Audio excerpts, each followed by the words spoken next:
వట్టి జానయ్య గారు ఒక బడుగు బలహీన వర్గాలకు చెందినటువంటి వ్యక్తి. అసలు రాష్ట్రంలో రైస్ మిల్లింగ్ మొత్తం కూడా ఆధిపత్య కులాల చేతిలో ఉంది. తెలంగాణలో సుమారు ఒక 1000 రైస్ మిల్స్ ఉంటే అందులో 900 రైస్ మిల్స్ ఓన్లీ ఓసీల చేతిలో ఉన్నాయి. అందులో సుమారు ఒక 500 రైస్ మిల్స్ ఒకటే కమ్యూనిటీ చేతిలో ఉంటుంది. ఇవాళ పెద్ద పెద్ద రైస్ మిల్స్ అన్ని కూడా మీ చేతిలో పెట్టుకున్నారు. ఉత్తమ్ కుమార్ రెడ్డి గారు సివిల్ సప్లై మినిస్టర్ గారు స్టేట్మెంట్ ఇస్తూ తెలంగాణలో 2014 నుంచి ఇప్పటి వరకు రైస్ మిల్లర్స్ ఇవ్వాల్సిన సుమారు 13,399 కోట్ల బకాయిలు ఉన్నాయని చెప్పి ఆయన స్టేట్మెంట్ ఇస్తాడు. మరి 12 ఏళ్ల నుంచి మీరు ఏం చేస్తున్నారు? ప్రభుత్వాలు ఎందుకు రైస్ మిల్లర్స్ దగ్గర ఎప్పటికప్పుడు రికవర్ చేయలే? రైస్ మిల్స్ అన్ని ఎవరి చేతిలో ఉన్నాయి? 90% రైస్ మిల్స్ మీవే. అందులో బీసీ ఎస్సీ ఎస్టీలు ఎక్కడో ఓ దగ్గర అక్కడక్కడ కనిపిస్తుంటారు. అక్కడక్కడ కనిపించే ఆ బీసీల మీద ఆ సెలెక్టివ్ గా ఇన్స్పెక్షన్స్ నిర్వహించి వాళ్ళను కూడా ఆ రంగంలో లేకుండా చేయడానికి కేసులు పెడతాం. మీరేమో 13,399 కోట్ల రికవరీ రావాలి రైస్ మిల్లర్స్ నుంచి అని మీరే చెప్తారు. చిన్న చిన్న రైస్ మిల్లర్స్ ను పట్టుకుంటారు. మరి మీ దగ్గర ఉన్న రైస్ మిల్స్ లో పెద్దోళ్ళు ఎవరున్నారు? మరి వాళ్ళ మీద ఎందుకు మీరు దాడులు చేస్తలే? అంటే ఈయన తెలంగాణ బీసీ ఉద్యమంలో యాక్టివ్ గా ఉన్నాడు కాబట్టి బీసీలను ఎవరిని కూడా రాజకీయంగా ఎదగనీయొద్దు అనేటువంటి ఒక కల్చర్ తో మీరు చేస్తున్నారు. అంతకు మించి ఇంకేం లేదు. మీరు ఆల్రెడీ ఒక కేసు పెట్టిండ్రు. ఆ కేసుకైనా వెళ్ళి బెయిల్ తెచ్చుకున్నాడు, యాంటిసిపేటరీ బెయిల్. మళ్ళీ ఇంకో కేసు పెట్టినారు. అంటే ప్రభుత్వ ఉద్దేశం ఏంటంటే ఇక్కడ స్పష్టంగా కనిపిస్తుంది, బడుగు బలహీన వర్గాల ప్రజలు ఈ రాష్ట్రంలో వ్యాపారాలు చేసుకోకూడదు, ఈ రాష్ట్రంలో రాజకీయాల్లో ఉండకూడదు. ఈయన ఒకటే ఇష్యూ కాదు. ఈ మధ్యకాలంలో మనం చూసినాం ఇక్కడ ఈశ్వరమ్మ గారిది. ఆమెకు యాదగిరిగుట్ట ట్రస్ట్ లో మెంబర్షిప్ ఇచ్చినందుకు ఓర్చుకోలేనటువంటి పరిస్థితి వల్ల తెలంగాణ రాష్ట్రంలో ఉంది. అదేవిధంగా నల్గొండ జిల్లాలో ఒక డిసిసి ప్రెసిడెంట్ ఒక వీవర్కి ఇస్తే కైలాస్ నేత మీద ఆ విషయంలో కూడా అక్కడ ఉన్నటువంటి మంత్రి చేసిన గందరగోళం మనందరికీ తెలుసు. అట్లనే ఒక సర్పంచ్ పోటీ చేస్తుంటే అతన్ని తీసుకెళ్లి పట్టుకెళ్లి మూత్రం దాయించినటువంటి సంఘటన కూడా మనం అదే జిల్లాలో చూసినాం. అంటే నల్గొండ జిల్లా అంటే మొదటి నుంచి కూడా ఆధిపత్య కులాల అడ్డాగా మారిపోయింది. ఎప్పుడైతే అధికారం ఆధిపత్య కులాల చేతిలో ఉంటుందో సామాన్యులకు అణిచివేత తప్పదని చెప్పేసి మరోసారి ఈ సంఘటన మనకు రుజువు చేస్తుంది. ఇవాళ చట్టం అనేది ఉన్న వాళ్ళ చుట్టమైపోయింది. మీరేమో పెద్ద పెద్ద రైస్ మిల్స్ ను వాళ్ళ జోలికి కూడా పోరు.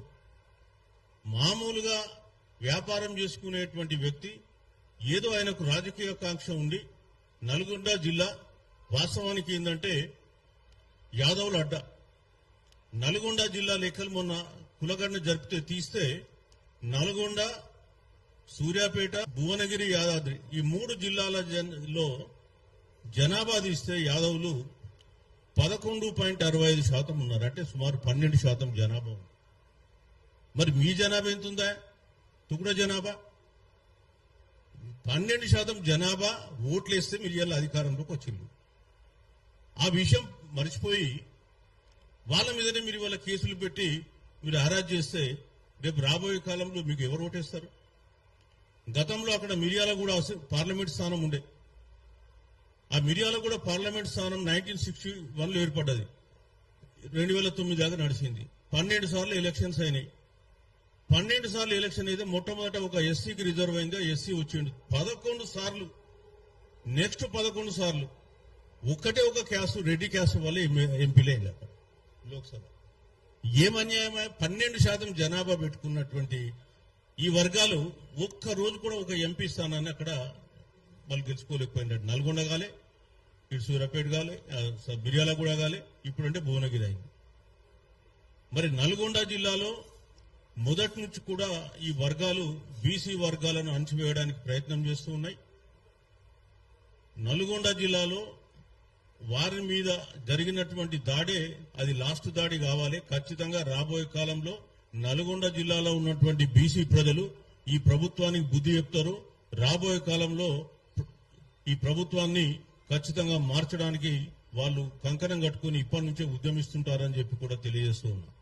ఇవాళ ప్రభుత్వానికి కూడా మేము చెప్పేది ఏంటంటే, మీరు ఇదే విధమైన దాడులు బీసీల మీద కంటిన్యూ చేస్తే మీరు చెప్పుకునేటువంటి కాంగ్రెస్ మార్పు సామాజిక న్యాయం అని ఏదైతే అంటారో అది బట్టి డొల్లా, మీ నాయకుడు చెప్పే రాహుల్ గాంధీ చెప్పే మాటలు డొల్లా, ఇక్కడ ముఖ్యమంత్రి చెప్పే మాటలు డొల్లా అని చెప్పి సందర్భంగా తెలియజేస్తున్నాం. ముఖ్యంగా మీరు ఈ వట్టెజానయ్య పైన వేధింపులు అనేటువంటి అన్ని తక్షణం ఉపసంహరించుకోవాలని చెప్పి కోరుతున్నాం. మీరు చట్టపరంగా ఎట్లా ప్రొసీడ్ కావాలంటే అట్లా ప్రొసీడ్ కంటే కానీ అనవసరంగా కేసులు పెట్టి వాళ్ళ కొడుకు మీద కేసు పెట్టారు. ఈ రోజు వరకు కూడా అతని అబ్బాయి బయటకు రాలేదు. దాదాపు ఒక 20-25 రోజులు అవుతుంది. ఆయన ఇంకా కస్టడీలోనే ఉన్నారు, జ్యుడిషియల్ కస్టడీలో. సో వారిని కూడా తక్షణమే మీరు రిలీజ్ చేయించాలి.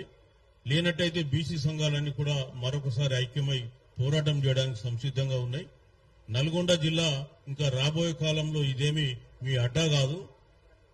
నల్గొండ జిల్లాలో జనాభా పరంగా కూడా చూస్తే బీసీలు, హిందూ బీసీలు, నేను చెప్పేది హిందూ బీసీలే 50.65% ఉన్నారు. ముస్లిం బీసీలు కలుపుకుంటే వాళ్ళు ఒక 6% ఉన్నారు. 56% జనాభా బీసీల జనాభా. మీరెంతున్నారండి? 7% లేరు. 7% లేని పబ్లిక్ ఇంతమంది మీద మీరు అరెస్ట్ చేస్తే ఎట్లా?